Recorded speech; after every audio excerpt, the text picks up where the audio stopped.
एक शख्स के डिठो जो उन जे अॻियां पोयां सॼे खॿे मथे हेठि अंधेरो ई अंधेरो आहे ऐं उहो अंधेरे में हैरान ऐं परेशान आहे त उन जा हज ऐं उमरा आया। उन्हनि नेकिन उन खे अंधेरे मां कढी रोशनीअ में पहुचाए छॾियो। एक शख्स के डिठो जो वो मुसलमाननि सां गुफ़्तगू करणु चाहे थो,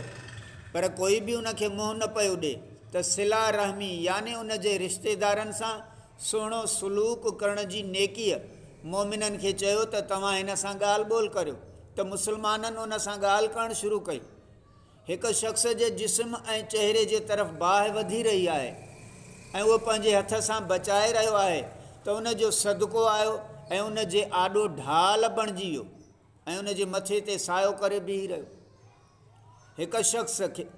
ज़िबानिया यानी अज़ाब जे मख़सूस फ़रिश्तनि चइनि तरफ़नि खां घेरे वरितो, पर उन जो अमर बिल मारूफ़ व नही अनिल मुनकर आयो, यानी नेकीअ जो हुकुम करणु ऐं बुराईअ खां मना करण जी नेकी आई ऐं उन खे बचाए वरितो ऐं रहमत जे फ़रिश्तनि जे हवाले करे छॾियो। एक शख्स खे ॾिठो जेको गोॾनि भर वेठो आहे, पर उन जी ऐं अल्लाह ताला जे दरमियान हिजाब यानी पर्दो आहे, पर उन जो हुस्न इख़लाक़ आयो ऐं उन नेकी हुन खे बचाए वरितो ऐं अल्लाह ताला सां मिलाए छॾियो।